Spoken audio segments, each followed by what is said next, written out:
কিছু আসসালামু আলাইকুম। আবারও প্রিয় দেশবাসী, লাইভে আসলাম। আজকে 26শে মার্চ, মহান বিজয় দিবস। আমাদের বঙ্গবন্ধু শেখ মুজিবুর রহমান স্বাধীনতার ঘোষণা দিয়েছিল। সেই 26শে মার্চ মহান বিজয় দিবস। আমাদের এই বিজয় দিবস সারা বাংলাদেশে পালিত হচ্ছে। 26শে মার্চ পালিত হচ্ছে এবং আমি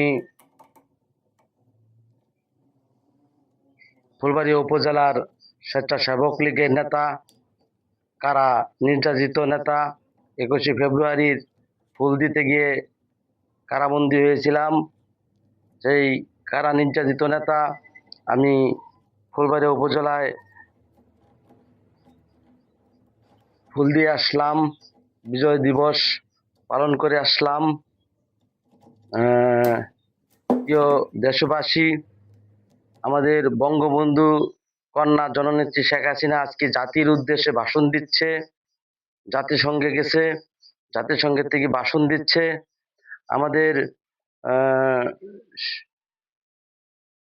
বিশ্ব নেত্রী বঙ্গবন্ধুর কন্যা জননেত্রী শেখ হাসিনা বিশ্বের নেতা। এই আন্তর্জাতিক ভাবে ভাষণ দেওয়ার জন্য গেছে, বক্তব্য দেওয়ার জন্য গেছে। আমি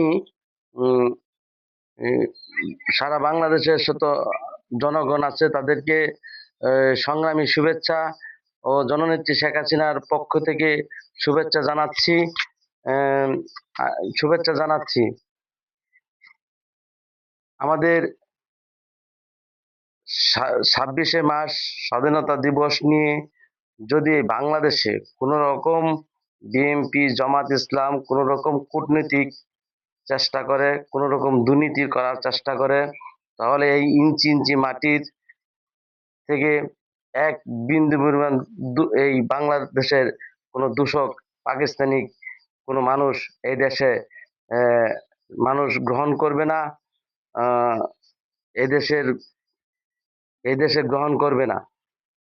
প্রিয় ভাইয়েরা আমার, আপনারা দলবদ্ধ থাকুন, দেশের প্রতি অনুগত থাকুন, দেশের একতা ও সংহতি বজায় রাখুন এবং বঙ্গবন্ধুর আদর্শকে লালন করে আবারও আমরা মাঠে নামব, সেই আশা ব্যক্ত করে আমি আমার বক্তব্য শেষ করছি।